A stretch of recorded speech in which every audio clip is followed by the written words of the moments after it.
وشر الأمور محدثاتها وكل محدثة بدعة وكل بدعة ضلالة وكل ضلالة في النار. أعوذ بالله من الشيطان الرجيم. بسم الله الرحمن الرحيم. لعمرك إنهم لفي سكرتهم يعمهون. وقال عز من قائل ورفعنا لك ذكرك. وقال النبي صلى الله عليه وسلم أنا سيد ولد آدم ولا فخر، أنا أول من ينشق عنه القبر. وقال صلى الله عليه وسلم آتي باب الجنة فأستفتح فيقول الخازن من أنت؟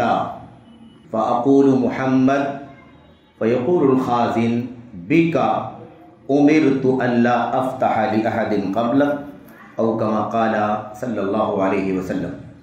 جامع مسجد اہل حدیث دہیسر کے قابل احترام ذمہ داران، آج کے اس اجتماع کے موقر خطیب برادرم شیخ عبدالغفار صاحب سلفی حفظہ اللہ، اس مسجد کے امام و خطیب، یہاں کے علماء، فضلاء، دعات، آپ تمام قابل احترام بزرگوں، نوجوان دوستوں، قابل احترام ماں اور بہنوں، عزیز بچوں، آج کے اس اجتماع کے لیے عنوان کی بالضبط کوئی تعین نہیں کی گئی تھی، اس اعتبار سے کہ نبی رحمت صلی اللہ علیہ وسلم کی سیرت کے سلسلے میں کچھ باتیں آپ کے سامنے عرض کی جائیں.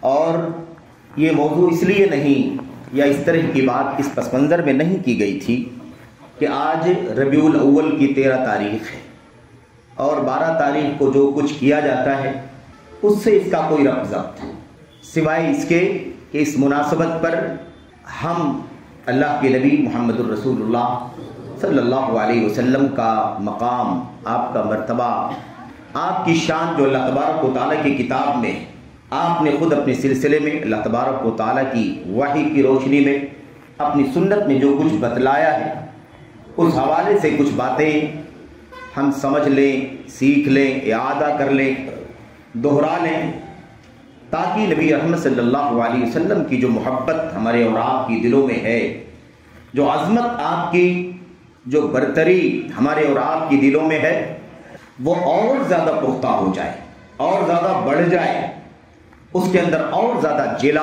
اور روشنی پیدا ہو جائے. میرے بھائیوں، اللہ تبارک و تعالیٰ سے سب سے زیادہ محبت وہ کر سکتا ہے جو سب سے زیادہ اللہ تبارک و تعالیٰ کو جانتا ہے، اس کے بارے میں علم رکھتا ہے. ایسے ہی اللہ کے نبی محمد الرسول اللہ صلی اللہ علیہ وسلم سے صحیح معنوں میں محبت وہ رکھ سکتا ہے، صحیح معنوں میں آپ کے مقام اور مرتبے کو جو جان سکتا ہے، جانتا ہے، اس کے بارے میں علم رکھتا ہے، وہی صحیح معنوں میں آپ صلی اللہ علیہ وسلم کی اتباع کر سکتا ہے، آپ صلی اللہ علیہ وسلم سے صحیح معنوں میں محبت کا حق ادا کر سکتا ہے. تو اس لیے ایسے تو ہمیشہ ایک مومن کی ذمہ داری ہے کہ وہ اپنے آخری نبی محمد الرسول اللہ صلی اللہ علیہ وسلم کو، آپ کے صفات کو، آپ کے شمائل کو، آپ کی دنیاوی خوبیوں کو، آپ کی اخروی عظمتوں کو بہت اچھی طرح سے جانے، دلائل کی روشنی میں جانے. ایک چیز جذباتی طور پر کسی کے حوالے سے آدمی کا جڑ جانا یا اس کے بارے میں عقیدت کا بہت زیادہ اونچا جذبہ اپنے دل کے اندر بنا لینا، یہ ایک الگ چیز ہے. لیکن مومن جو ہوتا ہے وہ دلائل اور حوالوں کی روشنی میں عظمتوں کو سمجھنے کی کوشش کرتا ہے. آپ نے دیکھا ہوگا کتنے سارے بے علم ہیں، کم علم ہیں، جہلا ہیں، دادان ہیں، انہیں کچھ بھی پتہ نہیں نبی کریم صلی اللہ علیہ وسلم کے اس سیرت کے سلسلے میں، آپ کی عظمتوں کے سلسلے میں انہیں کچھ بھی پتہ نہیں، لیکن وہ جھنڈے لے کر کے اتنا دوڑ رہے ہیں، ایسا لگتا ہے کہ ان سے زیادہ نبی سے محبت کرنے والا کوئی نہیں. لوگوں نے نشانیوں کے لیے کھڑکیوں پر روشنی بنا رکھی، کنکمیں لگا رکھی. یہ سب کیا ہے؟ یہ سب محض ایک جذباتی انداز کی محبت ہے، جذباتیت والی چیز ہے. ہم اصولوں کے پابند ہیں. کیا اللہ تبارک و تعالیٰ کے سب سے آخری نبی جو سب سے زیادہ محبوب ہیں، اللہ تبارک و تعالیٰ کے آپ کے مقام کو اللہ تبارک و تعالیٰ نے اپنی کتاب میں نہیں بتایا؟ آپ کے مقام کو خود نبی کریم صلی اللہ علیہ وسلم نے وحی کی روشنی میں، اللہ تبارک و تعالیٰ کی طرف سے ہدایات کی روشنی میں اپنی سنت میں کیا نہیں واضح کیا ہے؟ ہم اس کی معلومات کتنی رکھتے ہیں؟ جذبات میں تو جذباتی اور عقیدت و ارادت کے نام پر تو لوگوں نے نبی کریم صلی اللہ علیہ وسلم کو میت یعنی مردہ ماننے سے انکار کر دیا. وہ کہتے ہیں توہین ہے نبی کریم صلی اللہ علیہ وسلم کی کہ آپ کو مردہ کہا جائے. آپ کو اگر میت مان لیا جائے کہ آپ کی موت ہو گئی ہے تو یہ آپ صلی اللہ علیہ وسلم کی توہین. آپ بتائیے اللہ تبارک و تعالیٰ کی شان ہے کہ اسے موت نہیں آتی ہے کہ نہیں؟ لا یموت حی لا یموت والجن والانس یموتون. اللہ تبارک و تعالیٰ زندہ ہے، اسے موت نہیں آ سکتی، اور جن و انس مرتے ہیں، مریں گے. تو اللہ تبارک و تعالیٰ کی شان بھی کہ اسے موت نہیں آئے. اگر ہم نے یہ چیز کسی اور کے لیے ماننا شروع کر دیا اس جذبے کے ساتھ کہ اسے اگر ہم مردہ نہیں مانیں گے تو اس کی شان بڑھا دیں گے، تو کیا اس کا لازمی مطلب یہ نہیں ہے کہ ہم اللہ تبارک و تعالیٰ کی شان گھٹا دیں گے؟ کیونکہ مرنا انسانی، میرے بھائیوں، بشری، انسانی اور بشری لوازم میں سے ہے. انسان مرے گا، بشر ہے تو مرے گا، انس ہے، جن ہے، کل من علیہ فان، سب کے سب جو دھرتی پر ہیں سب کو مرنا ہے، کوئی موت سے بچ نہیں سکتا ہے. تو اللہ تبارک و تعالیٰ کی شان کو اسے موت نہیں آئے گی.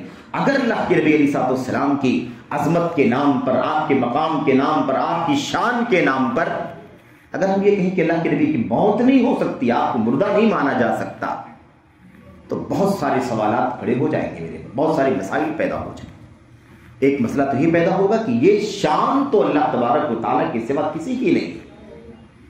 اگر ہم نے اللہ کے نبی علیہ السلام کو ایسے باور کرایا کہ آپ زندہ ہیں، آپ کو موت نہیں آئی اور نہ آ سکتی ہے، تو گویا کہ ہم نے یہ حق جو اللہ تبارک و تعالیٰ کا تھا، ہم نے یہ حق کس کو دے دیا، یا اس حق میں ساجیدار کس کو بنا دیا؟ محمد الرسول اللہ صلی اللہ علیہ وسلم. اور آپ کی شان بڑھایا نہیں بلکہ آپ کی شان کو گھٹا دیا. اللہ تبارک و تعالیٰ کی شان کو بھی ہم نے گھٹا دیا، اس لیے کہ اللہ تبارک و تعالیٰ کو صرف اور صرف موت نہیں آ سکتی. ہم نے اس خوبی میں نبی کریم صلی اللہ علیہ وسلم کو ساجی اور شریک بنا دیا. اور اللہ کے نبی کو اگر کہا کہ میت نہیں ہو سکتے، موت نہیں آ سکتی، آپ کی وفات نہیں ہو گئی، اور آپ کے لیے وفات اور موت سے بچنے کے لیے انتقال کا لفظ استعمال کرنا، پردہ کا لفظ استعمال کرنا کہ پردہ کر گئے، اس طرح کی باتیں کرنا اگر ہم نے شروع کر دیا میرے بھائیوں، تو آپ سمجھیں اس بات کو کہ اللہ کے نبی صلی اللہ علیہ وسلم عبد ہیں، بندے ہیں.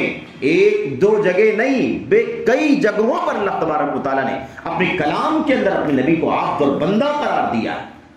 اللہ تبارک و تعالیٰ فرماتا ہے سبحان الذی اسریٰ بعبدہ لیلا من المسجد الحرام.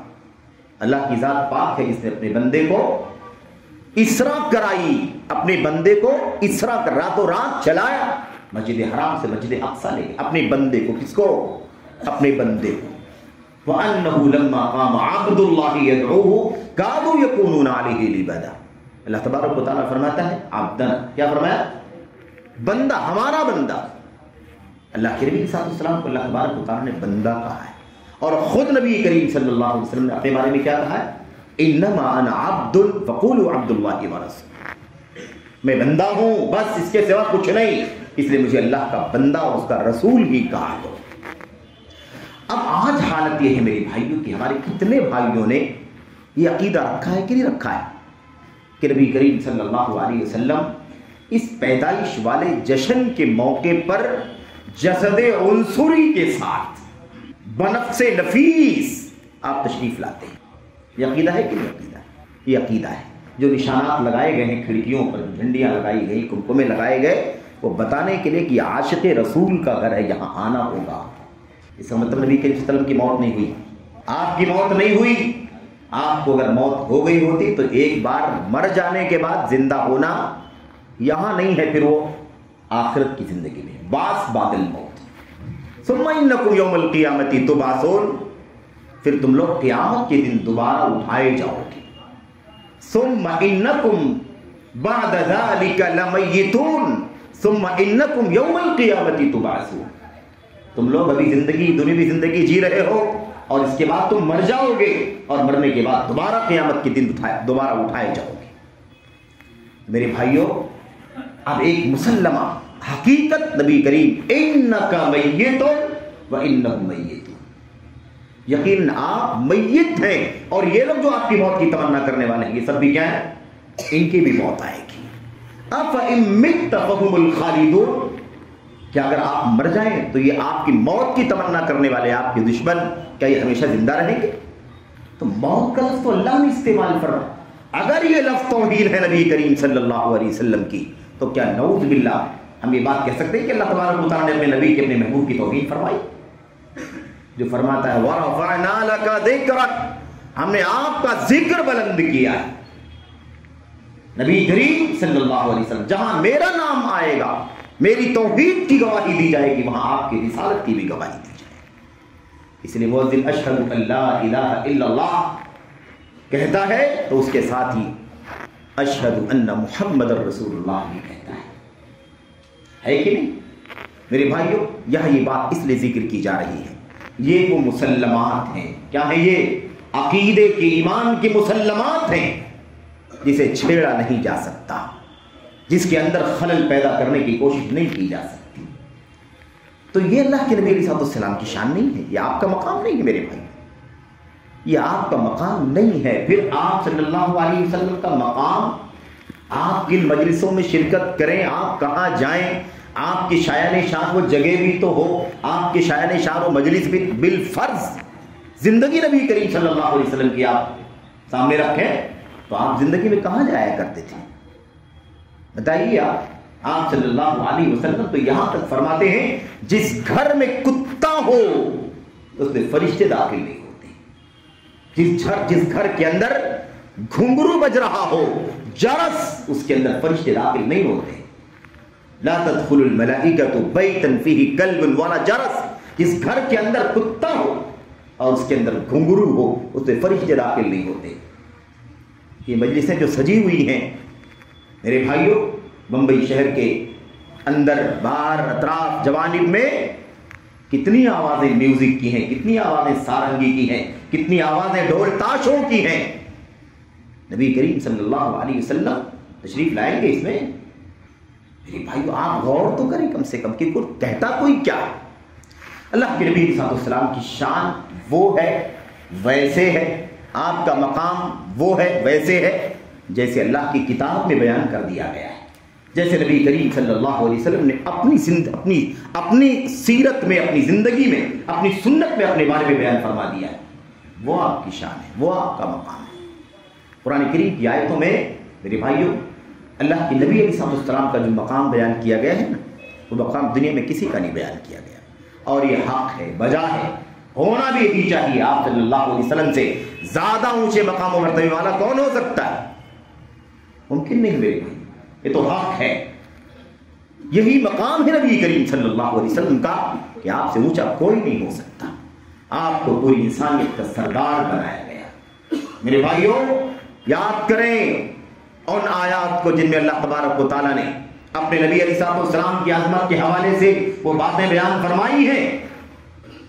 لَعَمْرُكَ إِنَّهُمْ لَفِي سَكْرَتِهِمْ يَعْمَهُونَ، آپ کی زندگی کی قسم، اللہ تبارک و تعالیٰ آپ کی زندگی کی قسم کھا رہا ہے۔ کس کی زندگی کی قسم؟ محمد رسول اللہ صلی اللہ علیہ وسلم کی زندگی کی قسم کھا رہا ہے۔ اللہ تبارک و تعالیٰ وہ اختیار ہے اپنی مخلوقات میں سے جس کی قسم کھانا چاہے وہ کھائے، البتہ جس کی قسم اللہ تبارک و تعالیٰ کھاتا ہے اس کی عظمت کی، اس کی بڑائی کی، اس کی شان کی وہ مثال اور دلیل بن جاتا ہے۔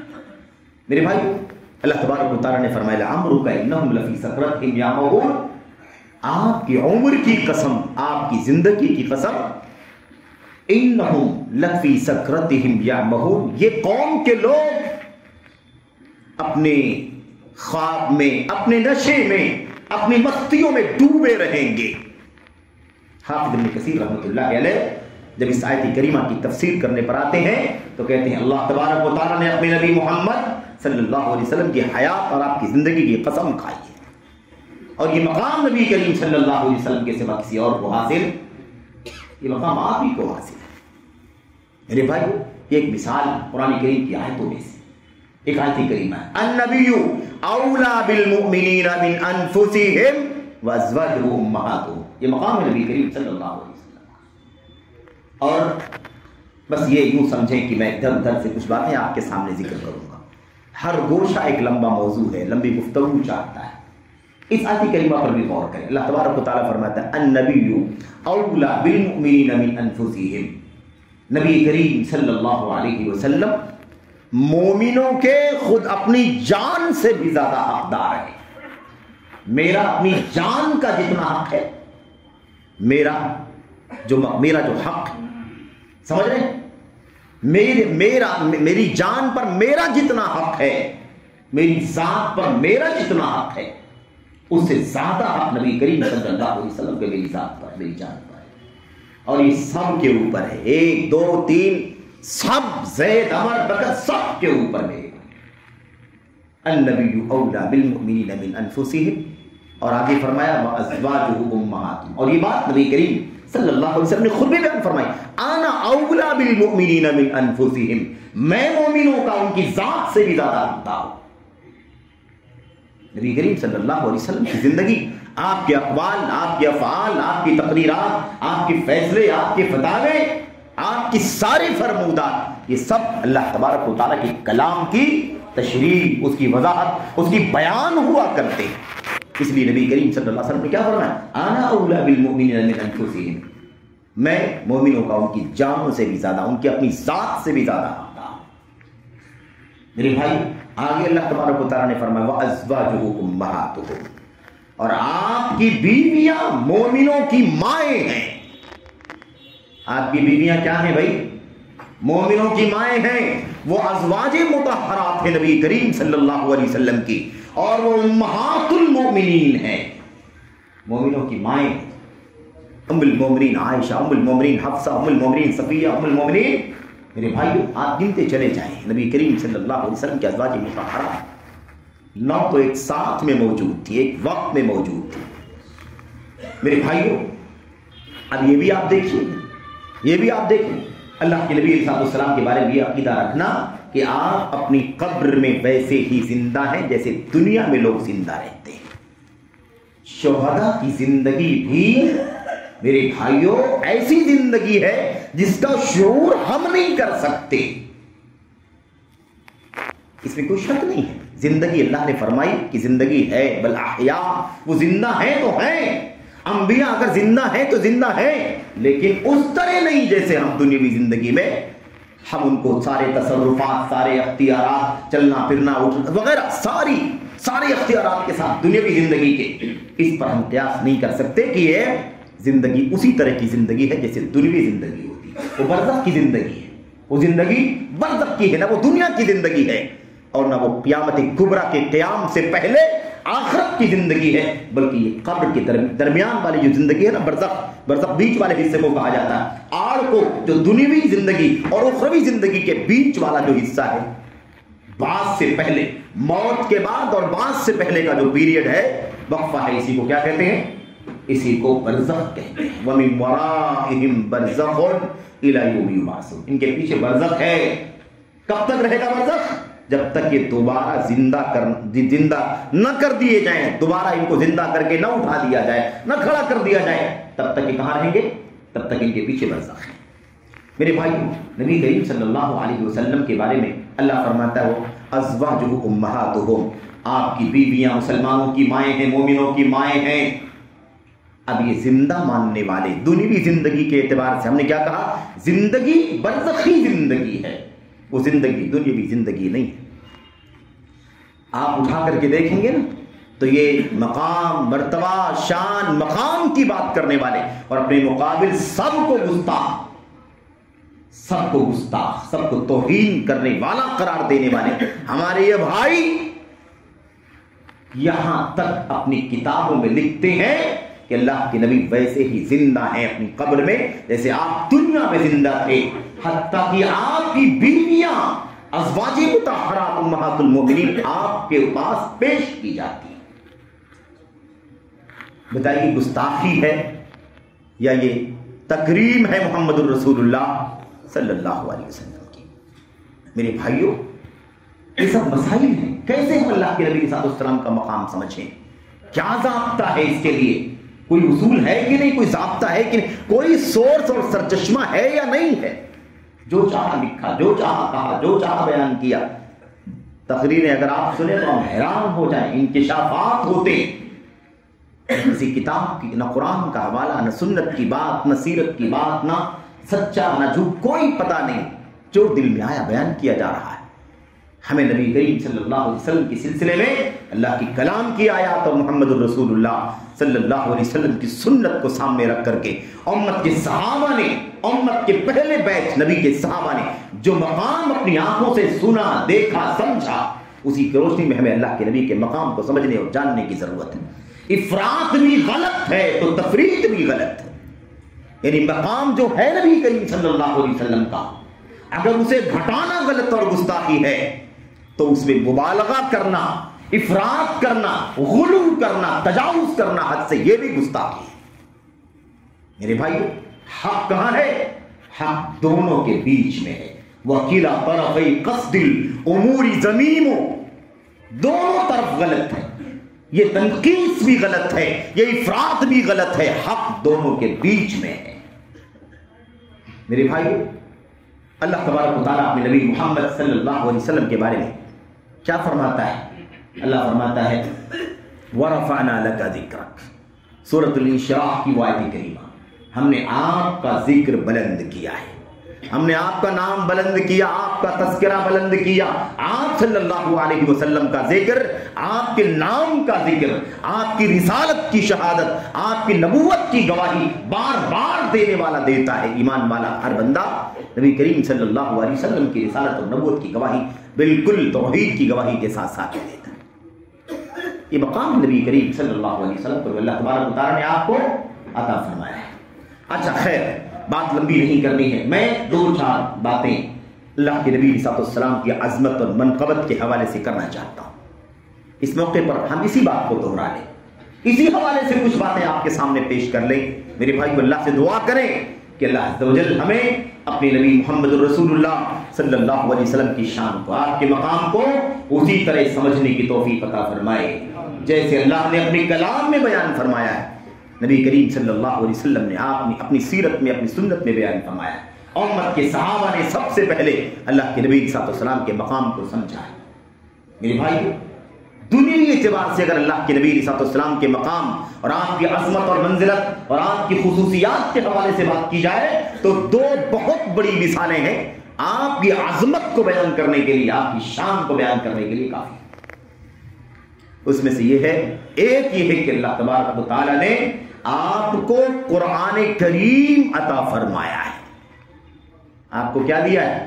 آپ صاحب قرآن ہیں، محمد الرسول اللہ صلی اللہ علیہ وسلم صاحب قرآن، آپ پر قرآن کریم اتارا گیا۔ اللہ کے نبی محمد الرسول اللہ صلی اللہ علیہ وسلم نے خود بیان فرمایا، آپ نے فرمایا ما من الانبیاء نبی، جتنے بھی انبیاء دنیا کے اندر آئے ہیں، جتنے بھی انبیاء دنیا میں آئے، سب کو اللہ تبارک و تعالیٰ نے ایسی چیز عطا فرمائی، ایسا معجزہ عطا فرمایا، ما مثلہ آمن علیہ البشر، جس کو سامنے دیکھ کر انسان ایمان لے آتا تھا۔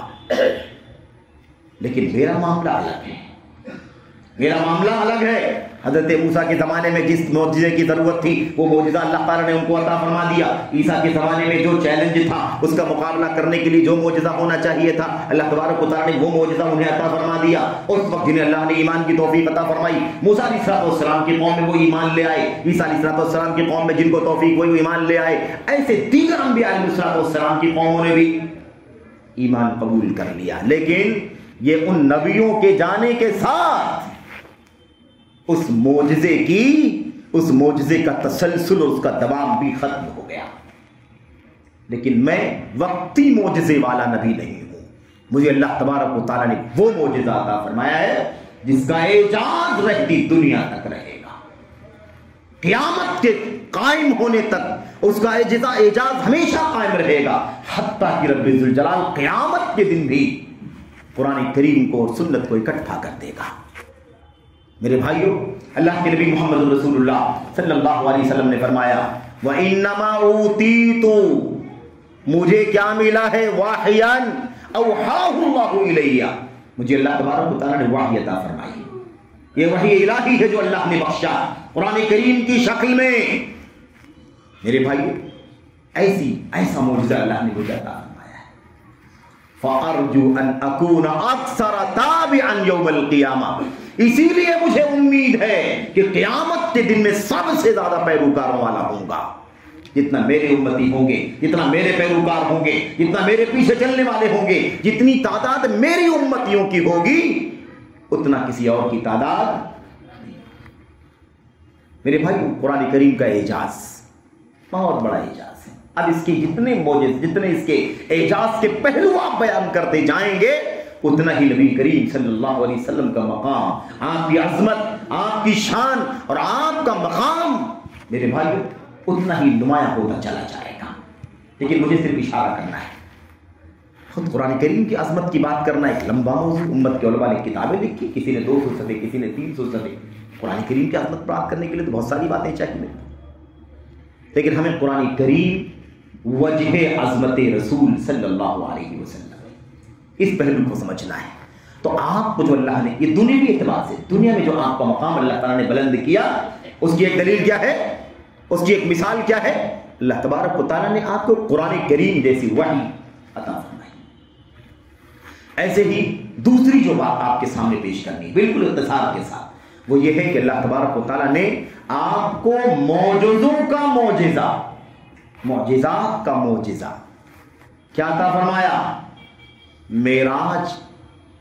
اللہ تبارک و تعالیٰ نے آپ کو بخشا اسرا اور معراج. اسرا مسجد حرام سے لے کر کے مسجد اقصی تک کی چال کو، یعنی وہاں سے وہاں تک پہنچنے کو اسرا کہتے ہیں، اور بیت المقدس سے 7 آسمانوں کی سیر کرنے کو معراج کہتے ہیں. ٹھیک ہے، لیکن اگر صرف معراج کہا جائے تو شروع سے لے کے پورا سفر مسجد حرام سے لے کے بیت المقدس تک، مسجد اقصی تک، اور مسجد اقصی سے لے کر کے 7 آسمانوں کی سیر کو کیا کہا جائے گا؟ اگر معراج کہا جائے گا تو سب مراد لیا جائے. اور ایسے اسرا کہا جائے گا تب بھی، اسرا کہا جائے گا تب بھی شروع سے لے کر کے آخر تک پورا ٹرپ جس کو ہم کہتے ہیں نا، پورا سفر، یعنی جا کر کے آسمانوں کی سیر کر کے راتوں رات مکہ واپس آ جانا، اس پورے کو اسرا بھی کہا جائے گا.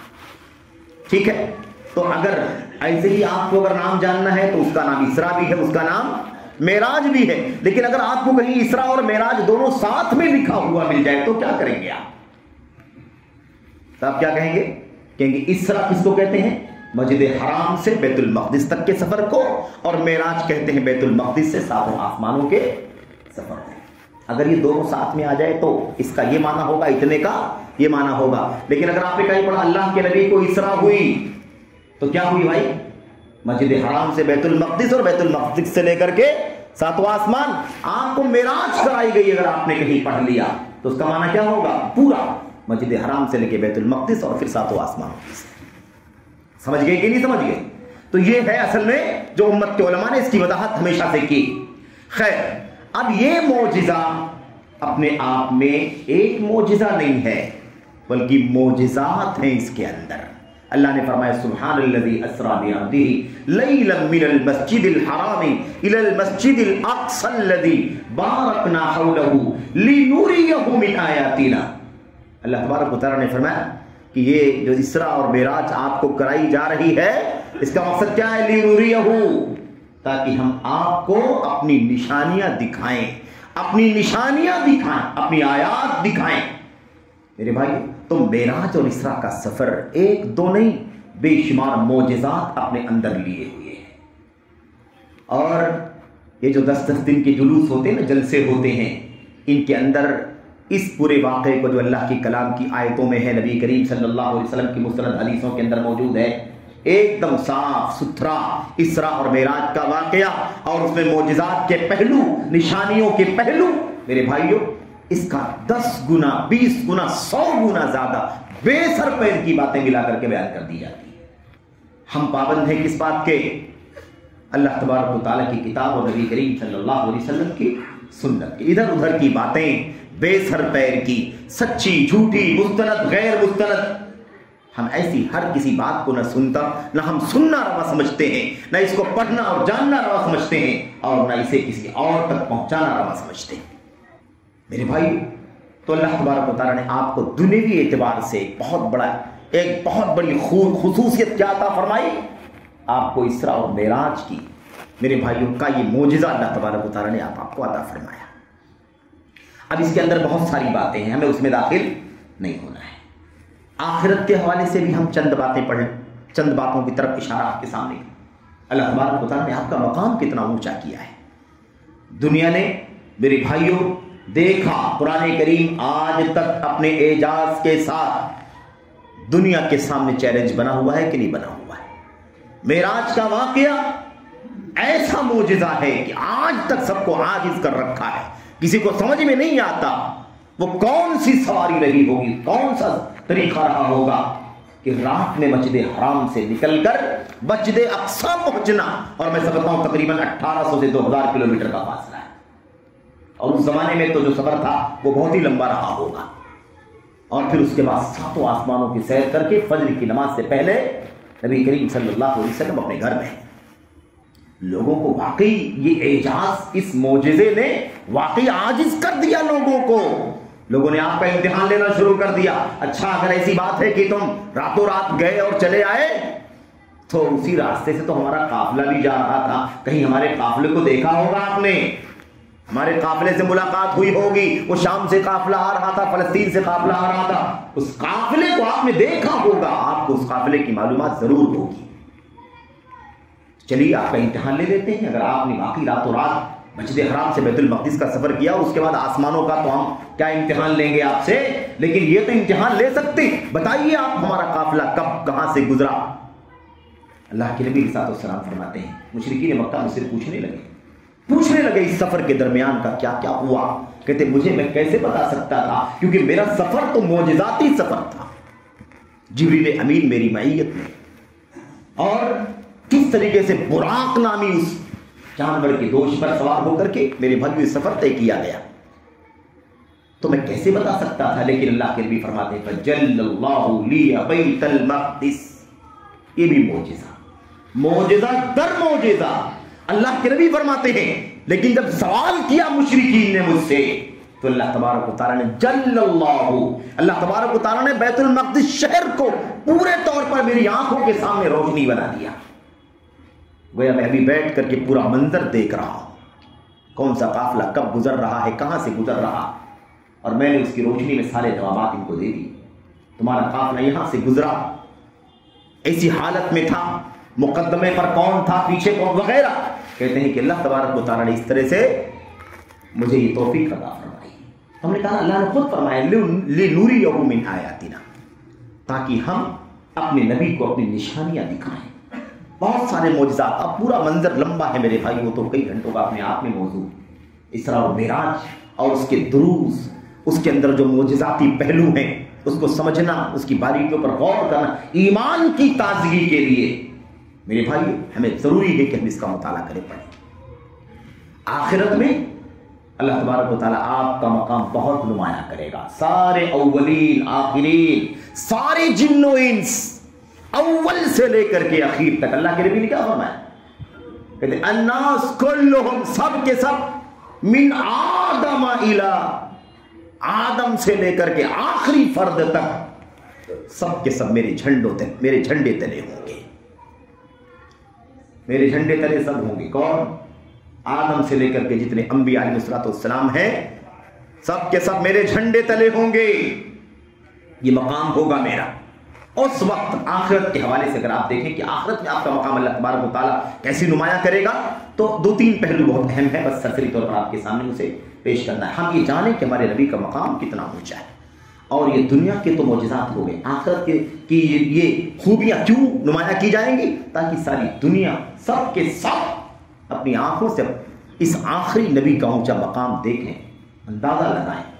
انبیاء بھی ہوں گے، سارے کے سارے انبیاء، رسول، اونچے اونچے مقام و مرتبے کے انبیاء علیہ السلام بھی موجود ہوں گے۔ اس وقت اللہ تبارک و تعالیٰ ہمارے نبی کا مقام دنیا کے سامنے نمایاں کرے گا۔ سب سے پہلے اللہ تعالیٰ نے اس حوالے سے کیا بات ہے میرے بھائیوں، وہ ہے اللہ تبارک و تعالیٰ آپ کو ایک حوض عطا فرمائے گا. کیا عطا فرمائے گا؟ آپ کو ایک حوض عطا فرمائے گا جس کو کیا کہتے ہیں؟ کوثر. علماء نے کہا کوثر کثرت سے بنا ہوا ہے، اور کوثر اتنی کثرت کو کہا جاتا ہے جس کا اندازہ نہ لگایا جاتا ہو. بے انتہا موسلا دھار میرے بھائیو، نا پیدا کنار. اللہ کے نبی نے فرمایا حوضی مسیرۃ شہر، میرے حوض کی سائز کیا ہے؟ کتنا بڑا میرا حوض؟ مسیرۃ شہر، ایک مہینہ چل کر کے آدمی جب گھوڑے پر سوار ہو کر کے چلے گا تو میرے حوض کے ایک کنارے سے دوسرے کنارے پر پہنچے. دوسری حدیث میں اللہ کے نبی شہروں کے نام لے کر کے بتائے، اس شہر سے لے کر کے اس شہر تک جتنا فاصلہ ہے اتنا میرے حوض کی میرے بھائیوں مسافت ہے.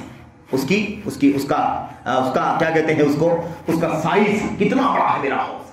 خیر، اس میں اللہ کے نبی علیہ السلام نے بہت ساری باتیں بیان فرمائی. اس حوالے سے اللہ کے نبی نے کیا فرمایا؟ آپ علیہ السلام نے فرمایا میرا حوض ایسا ہوگا، من یشرب منہ، جو ایک بار اس حوض سے پی لے گا، لا یظمأ بعدہ ابدا، اس کے بعد اسے کبھی پیاس نہیں لگے گی. جسے ایک انا فرطکم علی الحوض، میں تم سے پہلے حوض کوثر پر پہنچا رہوں گا، تمہاری ضیافت کے لیے، تمہیں جام کوثر نوش کرانے کے لیے میں پیش رفت بن کر کے پہلے سے موجود ہوں گا. اللہ کے نبی صلی اللہ علیہ وسلم نے فرمایا عدد کیزانہ کعدد نجوم السماء، اس کے پیالے آسمان کے تاروں کی تعداد میں ہوں گے. اور کس کے ہوں گے؟ وہ سونے اور چاندی کے ہوں گے. الذهب والفضہ، سونے اور چاندی کے وہاں کھورے ہوں گے پیالے، وہ جام جس میں اللہ کے نبی علیہ السلام میرے بھائیوں وہ کوثر کا جام پلائے گی. دنیا میں ہمارے لیے سونے اور چاندی کا استعمال غلط ہے نا. یہ تکلیف کی جگہ، تکلیف اردو والا تکلیف نہیں، پریشان کرنے والا تکلیف، یعنی شریعت کے احکام کی پابندی کہاں پر ہے؟ یہاں پر ہے. وہاں پر عمل کی جگہ نہیں ہے، یہ عمل کی جگہ ہے. حساب نہیں ہے، یہاں حساب و کتاب یہاں نہیں لیا جائے گا، اور وہاں وہ عمل کی جگہ نہیں ہے میرے بھائی، وہ حساب و کتاب کی جگہ ہے. وہاں حساب عمل نہیں، وہاں عمل کرنے کا موقع نہیں دیا. حضرت علی بن ابی طالب نے بات کہی تھی نا، الیوم عمل ولا حساب وغدا حساب ولا عمل. آج عمل ہے، حساب نہیں لیا جائے گا، کل حساب و کتاب کا دن ہے، تمہیں عمل کرنے کا موقع نہیں دیا جائے گا میرے بھائیو. خیر، اس میں اللہ کے نبی نے جو خاص بات مجھے ذکر کرنا ہے اس حوالے سے، یہ تو اللہ کے نبی کا مقام ہے کہ آپ کو یہ حوض، اور اس کا مستحق نبی کے سوا صلی اللہ علیہ وسلم کے سوا اس کا مستحق کوئی نہیں. اللہ کے نبی نے اس میں کیا بیان فرمایا؟ آپ نے فرمایا صلی اللہ علیہ وسلم نے، میں جام کوثر لوگوں کے سامنے نکال کر کے پلا رہا ہوں گا، میں سب کو دے رہا ہوں گا. میرے سامنے بہت سارے لوگ آ رہے ہوں گے اور جام پی کر کے جا رہے ہوں گے. اسی میں کچھ لوگ ایسے بھی آئیں گے جب میں ان کے سامنے جام پیش کروں گا، فَيُقَالُ لِي، تو مجھ سے کہا جائے گا نبی صلی اللہ علیہ وسلم یہ لوگ آپ کی جام کوثر کے حقدار نہیں ہیں، یہ لوگ آپ کے حوض کوثر سے جام نہیں پی سکتے. اور اللہ کے نبی نے فرمایا انہیں ایسے ہٹایا جائے گا دھکے مار کر کے، کھینچ کر کے، جیسے لوگ دوسرے کے اونٹوں کو اپنے گھاٹ پر پانی پینے سے روکتے، کنارے کرتے ہیں، اپنے جانوروں کو قریب لاتے ہیں تاکہ ہمارا جانور ہمارے گھاٹ سے پانی پیے. دوسرے کو جانوروں کو ہٹایا جاتا ہے، جانور تو کسی بھی جگہ پر منہ لگا دیتا ہے. اللہ کے نبی فرمایا ایسے ان کو ہٹایا جائے گا. میں حیران ہو کر کے پوچھوں گا، اللہ کے نبی صلی اللہ علیہ وسلم فرماتے پوچھوں گا کیوں؟ آخر ان کو کیوں جام کوثر نہیں پلایا جا سکتا؟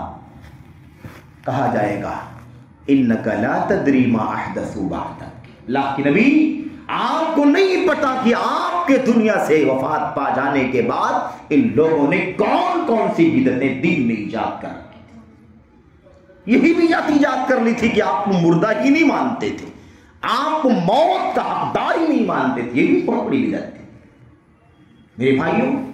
یہ ہے میرے جو آج صورتحال ہم کو آپ کو دیکھنے کو مل رہی ہے، اس پہ تبصرہ کرنا تو میں سمجھتا ہوں کہ فضولی ہے، کیونکہ بہت لمبی داستان ہے، بہت ساری چیزیں، لیکن ایک اشارہ جو صورتحال ہے وہ بدعات سے بھری ہوئی ہے. بدعات سے، منکرات سے، معاصی سے، کبائر سے، صغائر سے بھرا ہوا ہے میرے بھائیوں. یہ ساری مجلسیں جو آپ کو دیکھنے کو مل رہی ہیں یہ سب کی سب پورے طور پر منکرات سے بھری ہوئی، اصل سے لے کر کے سب کچھ۔ خیر، یہ مقام نبی کریم صلی اللہ علیہ وسلم کو اللہ تبارک و تعالیٰ عطا فرمائے گا۔ کیا؟ حوض کوثر آپ کو ملے گا۔ اس کے بعد دوسری چیز، اللہ تبارک و تعالیٰ نے آپ کو یہ بھی مقام دینے کا وعدہ فرمایا ہے روز قیامت۔ روز قیامت آپ کو یہ بھی مقام دینے کا وعدہ کیا ہے کہ آپ قیامت کے دن جب سارے لوگ حیران ہوں گے، پریشان ہوں گے، اس وقت اللہ تبارک و تعالیٰ آپ کو وہ مقام عطا فرمائے گا جو مقام آپ کے سوا کسی کو نہیں مل سکے گا۔ میرے بھائیوں، وہ مقام وسیلہ ہے۔ کون سا مقام؟ مقام وسیلہ۔ اللہ کے نبی علیہ السلام نے فرمایا جب مؤذن اذان دے تو تم بھی ویسے ہی اذان کا جواب دو، ویسے ہی کہو جیسے مؤذن کہتا ہے، اور جب جواب سے اذان کی جواب سے فارغ ہو جاؤ فصلوا علی، تو مجھ پر درود پڑھو، اللہم صلی علی محمد، بعد میں پڑھو۔ ہاں، کب؟ بعد میں۔ مؤذن جیسے کہتا ہے ویسے کہو، اس کے بعد مجھ پر درود بھیجو، اور اس کے بعد کہو اللہم رب هذه الدعوۃ التامہ۔ یہ دعا اللہ کے نبی نے سکھائی، اور بعض روایت میں اللہ کے نبی نے فرمایا فصلوا اللہ لی الوسیلہ۔ اس کے بعد اے میرے امت کے لوگوں، اے میرے ساتھیوں اور امت کے لوگوں، میرے لیے اللہ تبارک و تعالیٰ سے وسیلے کے مقام کا سوال کرو، مقام وسیلہ کا سوال کرو۔ فإنها منزلة في الجنة لا تنبغي لأحد لا تنبغي إلا لأحد۔ ایک جنت کا اونچا مقام ہے جو صرف ایک شخص کے لائق ہے، اس کے سوا کسی اور کے لیے وہ مقام نہیں ہے۔ وَأَرْجُو أَنْ أَكُونَ أَنَا هُوَ، اور مجھے اللہ کی ذات سے امید ہے۔ امید، نبی کی اللہ سے امید یقین کے معنی میں ہوا کرتی۔ مجھے یقین ہے اللہ تبارک و تعالیٰ کی ذات سے کہ وہ شخص جو اس مقام کا مستحق ہوگا وہ کون ہوگا؟ وہ میں ہوں گا۔ مقام وسیلہ، وسیلہ نہیں، مقام وسیلہ، منزلۃ فی الجنہ، جنت کے اندر ایک اونچا مقام تو اللہ تبارک و تعالیٰ آپ کو عطا فرمائے گا۔ میرے بھائی، یہ آپ کو اللہ تبارک و تعالیٰ قیامت کے دن ساری دنیا دیکھے گی، اولین آخرین سب کے سب میرے بھائیوں دیکھ رہے ہوں گے۔ ایسے ہی قیامت کے دن کیا ہوگا؟ آپ کو شفاعت عظمیٰ کیا حاصل ہوگا؟ شفاعت عظمیٰ کا مقام حاصل ہوگا۔ اولین آخرین اس وقت جو قیامت کا منظر ہوگا، نفسی کا عالم ہوگا، ہولناک صورتحال ہوگی، سب کے سب بے چین ہوں گے۔ جو جنت کے حقدار ہوں گے وہ بھی جنت میں جانے کے منتظر ہوں گے کہ سفارش ہو تو ہمیں جنت میں جانے کا حکم دے دیا جائے۔ میرے بھائیو، اللہ تبارک و تعالیٰ سے سفارش کون کرے؟ کون کرے سفارش؟ بتائیے کس کو ہمت ہے جو اللہ تبارک و تعالیٰ کے سامنے سفارش کرے؟ اللہ تبارک و تعالیٰ کے بندگان انبیاء علیہ السلام کے پاس جائیں گے، ان کے پاس وہ اپنا عذر، ان کے پاس وہ اپنا عذر، وہ ان کے پاس پھر وہ اپنا عذر۔ میرے بھائیو، حضرت آدم اپنا عذر بیان کر دیں گے، حضرت نوح اپنا عذر، حضرت موسیٰ اپنا عذر، حضرت ابراہیم اپنا عذر، حضرت عیسیٰ اپنا عذر، حتیٰ کہ لوگ کہاں پہنچیں گے؟ ہمارے اور آپ کے نبی محمد رسول اللہ صلی اللہ علیہ وسلم۔ اللہ کے نبی علیہ السلام فرماتے ہیں، آپ فرماتے ہیں، آپ کہتے ہیں کہ اس وقت میں اللہ تبارک و تعالیٰ کے سامنے سجدہ ریز ہو جاؤں گا، سجدے میں گر جاؤں گا، اور اس وقت اللہ تبارک و تعالیٰ مجھے کہے گا۔ اور اللہ کے نبی نے کیا فرمایا تھا؟ آپ نے ایک بات بڑی اہم فرمائی تھی، آپ نے کہا تھا کہ اس وقت اللہ تبارک و تعالیٰ مجھے اپنی حمد و ثنا کے وہ الفاظ سکھائے گا، وہ الفاظ کھولے گا، میرے دل میں ڈالے گا، میرے زبان پر وہ الفاظ لائے گا حمد و ثنا کے، جو آج ابھی میں نہیں بیان کر سکتا۔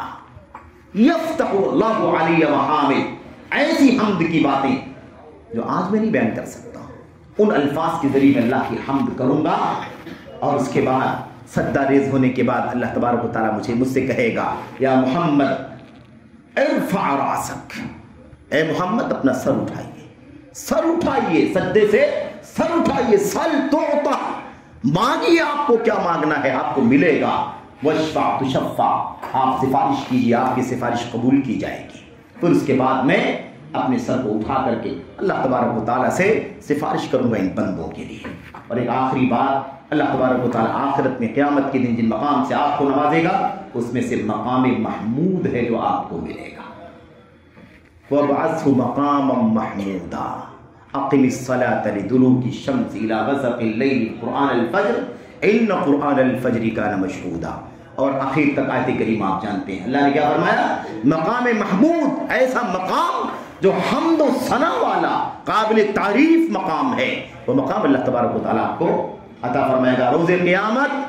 یہ شان اللہ تبارک و تعالیٰ ساری انسانیت کے سامنے، ساری کائنات کے سامنے، سارے اولین و آخرین کے سامنے اللہ تبارک و تعالیٰ اپنے نبی کے مقام کو نمایاں کرے. سب آپ کے مقام و مرتبے کے، آپ کی عظمت کے معترف ہوں گے. میرے بھائیوں، ہمیں اللہ کے نبی علیہ السلام کا، آپ کی سیرت کا جتنا سچا علم ہوگا، آپ کے مقام و مرتبے کا جتنا گہرا علم ہوگا، ہم نے کہا جذبات کی بنیاد پر نہیں، عاطفے کی بنیاد پر نہیں، بے سر پیر کی باتیں نہیں، بلکہ قرآن کریم کی آیتوں میں، نبی کی سنتوں میں، امت کی سیرت کے اندر جو کچھ باتیں موجود ہیں جس پر ان کا ایمان و عقیدہ تھا. میرے بھائیوں، اس طرح سے اگر ہم نبی کریم صلی اللہ علیہ وسلم کے مقام کو سمجھیں گے تو واقعی آپ کے حق میں جو ہماری محبت ہونی چاہیے جان سے بھی زیادہ، تب جا کر کے ہم اس محبت کا حق ادا کر سکیں گے. دعا کرتے ہیں کہ اللہ تبارک و تعالی ہمیں اور آپ کو اپنے نبی محمد رسول اللہ صلی اللہ علیہ وسلم کی سنت کو، آپ کی سیرت کو، آپ کی عظمت کو، آپ کے مقام و مرتبے کو اور آپ کی شان کو، جو کچھ کتاب و سنت میں واضح طور پر بیان کیے گئے، اسے اللہ تبارک و تعالی سمجھنے کی توفیق عطا فرمائے، اسے جاننے کی توفیق عطا فرمائے، اور صحیح معنوں میں ہمیں اپنے نبی سے بہت ہی زیادہ دلی، قلبی، والہانہ محبت کی توفیق عطا فرمائے. اور اس کی دلیل یہ ہے کہ ہم آپ کی ایک ایک ادا کو اپنی زندگیوں میں نافذ کرنے والے بن جائیں. محبت اطاعت سے مبرہن ہونی چاہیے، محبت اطاعت کی دلیل سے مدلل ہونی چاہیے، ورنہ یہ محبت میرے بھائیوں اس کا دعویٰ جھوٹا ہوگا، یہ سچا دعویٰ نہیں ہوگا.